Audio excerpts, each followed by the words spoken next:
8 million people move through New York City every day like their survival depends on the next 30 seconds. And there is actual research explaining why. Psychologist Robert Levine measured the pace of life across 36 American cities back in 1990, tracking walking speed, transaction speed, and clock accuracy.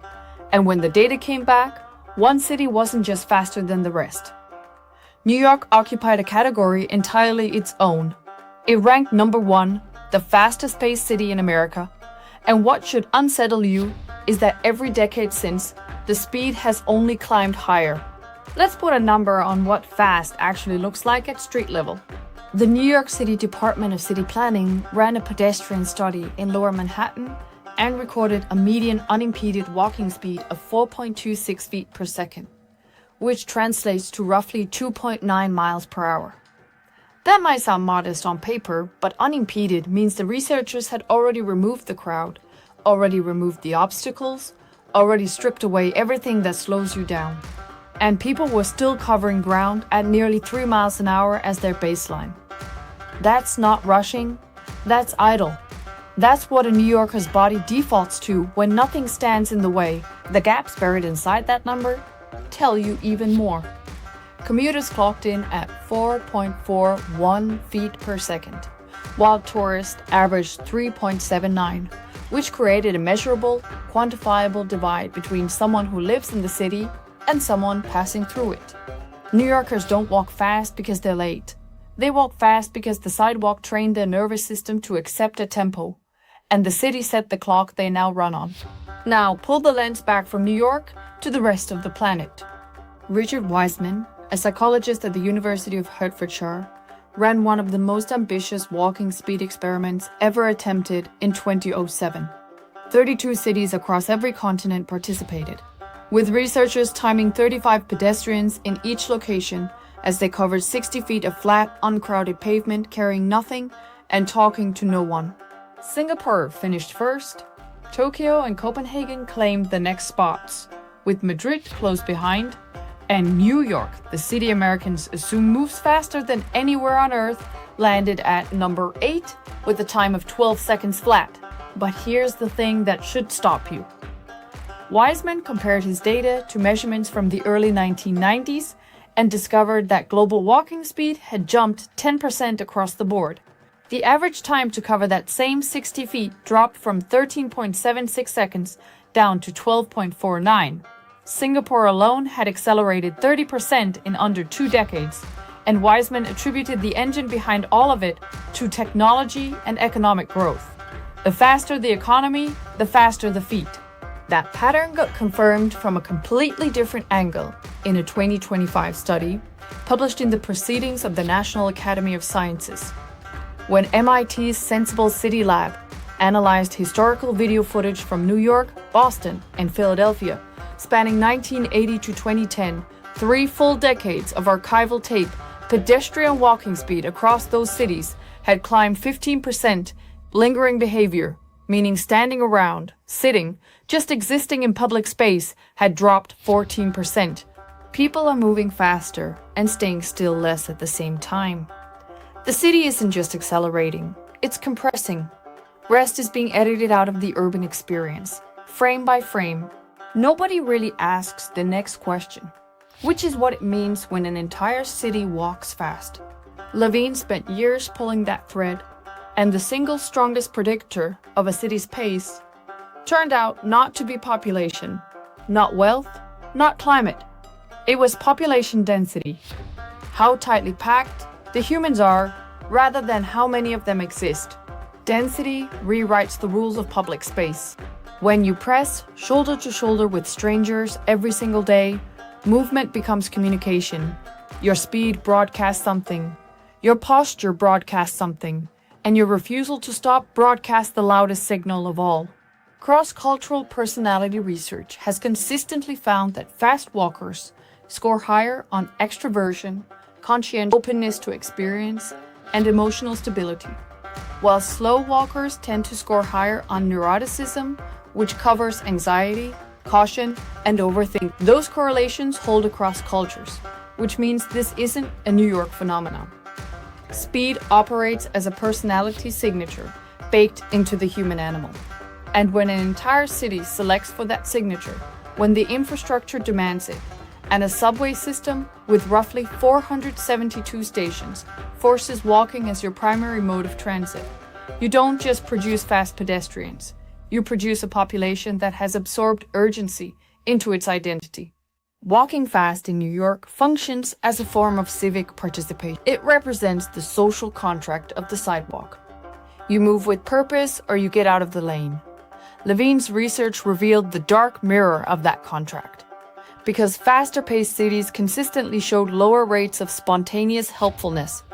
Things like picking up a stranger's dropped pen or helping someone cross the street. Weissman's data confirmed the identical pattern independently. Speed signals one thing above everything else, which is, don't engage me, I am going somewhere, I am not available. That's not cruelty, that's architecture. During peak hours in Midtown Manhattan, particularly around Grand Central Terminal and Times Square, MIT's models documented nearly 1,700 pedestrians per hour moving through a single stretch of sidewalk.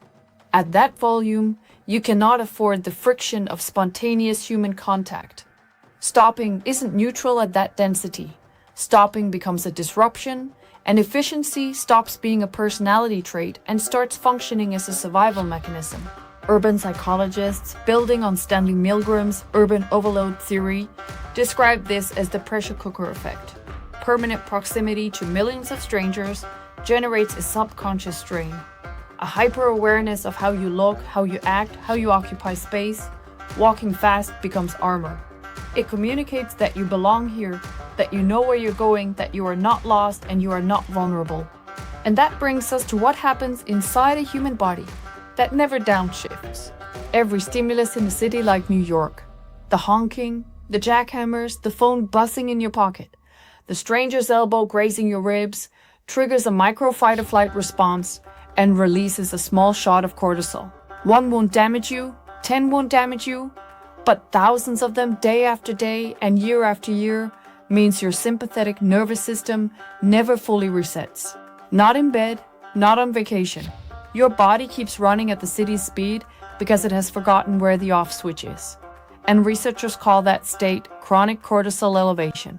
The health toll from that kind of sustained activation is not subtle. Persistently elevated cortisol feeds into anxiety, depression, cardiovascular disease, and weakened immune function. And city dwellers carry higher rates of PTSD, anger-related disorders, and generalized anxiety. Both Levine and Weissman, working independently and years apart from each other, linked faster city pace to the same outcome, which was higher rates of coronary heart disease. The very thing that makes a city productive, its speed, quietly damages the hearts of the people powering it. A 2022 study, led by Sonja Sudimak, put 63 healthy participants through fMRI brain scans before and after 1-hour walks, with half the group sent through a forest and the other half sent down a busy urban street. The nature group showed decreased activation in the amygdala, which is the brain's threat detection center, when they faced stress tasks afterward. The urban group registered no change at all. Their amygdala stayed elevated at the exact same level. The city walk didn't pile on new stress, it just refused to remove any of the existing load. The forest reset the alarm, and the city left it ringing. And then there's Los Angeles, the countermodel, the anti-New York. Levine's original ranking of 36 American cities placed LA in the mid to lower tier for pace of life, despite it being one of the largest cities in the country. The reason isn't that Angelenos move slowly, it's that urgency occupies a different container there. New York concentrates its pressure on the sidewalk, while LA distributes it across the freeway. Density in New York forces walking as the default mode of transportation, and sprawl in LA forces driving, which means your feet never learn that tempo, because your body sits in a car for the urgent parts of your day. No comparable pedestrian walking speed data even exists for Los Angeles. And that gap in the research tells its own story. New York operates on a dense sidewalk network fed by a subway system that makes walking non-negotiable. LA sprawls across car-oriented infrastructure with a historically weak metro system. New York pedestrians accelerated 15% over 30 years, according to MIT's analysis, while LA doesn't even have the pedestrian infrastructure to measure that kind of trend. The difference between these two cities isn't just speed, it's where the adrenaline goes. New York compressed it into the sidewalk. LA spread it across 6 lanes of highway. Same cortisol, different vehicle. And this is what nobody tells you about New York's walking speed. It's not a quirk, or a meme, or a personality trait you can pick up and put down. It represents a measurable, documented, decades-long acceleration that is still climbing, 15% faster since 1980, according to MIT, 10% faster globally since the 90s, according to Wiseman, lingering down 14% across 3 decades of archival footage. And inside the bodies of the people moving at that pace, cortisol that won't reset, amygdalae that won't quiet, and hearts that are statistically more likely to fail.